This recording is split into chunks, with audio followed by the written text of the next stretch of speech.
Pick n Pay was founded on 4 small stores in the Western Cape by Raymond Ackerman in 1967. It now operates more than 775 hypermarkets, supermarkets and family stores.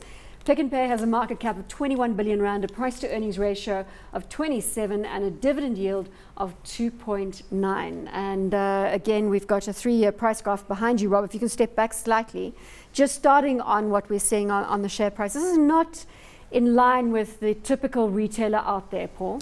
Yeah, the only thing it shares in common with the other retailers is the same high price to earnings ratio. And what that means, if you consider that they've been the sector laggard in recent years, is that people have been buying them anyway because they anticipate that they're going to have a return to good fortunes. I'm not all that sure. Remember, Pick n Pay has got the holding structure of the Ackerman family with Pickwick, and the company, has currently not got a CEO, because when he was appointed, everybody said Nick Badminton was a wonderful hire. When he was booted, they said he wasn't all that good. His predecessor, I don't know. So, it's sort of drifting around. The continuous rumors about what they're about to do. They finally extricated themselves from the Australian situation. Talk that there are people like Tesco and Carrefour interested in them, but I don't know. For me, they just have to do a lot, and I think it's very early to be buying the recovery story. Is there any merit to the story? Well, their operations, they are starting to model like Tesco's. If you take a look at how they're structuring stuff and how they've restructured their business, so maybe there is some rumors there that and that somebody is looking at them. They've also started. Well, you don't sound too enthusiastic about this. No, I do. I like them a lot. I think that they had a lot of restructuring. They need a CEO to move them forward, though. So I think I like Pick n Pay a lot. I think they've done a lot here, but I think they do need a CEO to push their. Who's the man for the job?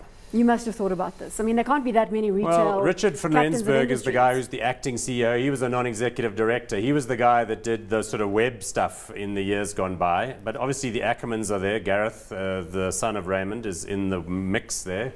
Although I don't think he wants to be working full-time. And Jonathan, the other brother, is also there. He does the sort of marketing and the emails about the 94.7 cycle race and so on.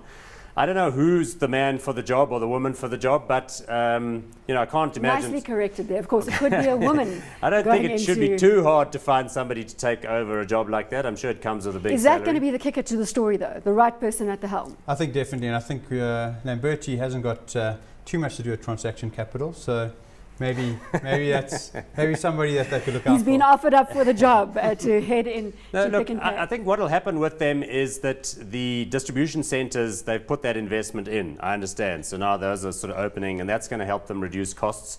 They're also developing these new sort of swanky stores like the one on Nickel Way, or no, that's not the one. The one on William Nickel. As you leave Sandton, apparently is a very fancy Pick n Pay with lots of different kinds of cheeses and so on. So I think the model is certainly doable, and it's got Pick a certain. Pick n Pay on Nickel. That's what there we that go. one's called. And so, I mean, it's got a big market position, and people are, they know where the brand is. So there's certainly scope for them to recover. My concern, though, is that a 30 PE with sluggish earnings growth, people have already bought and paid for the recovery.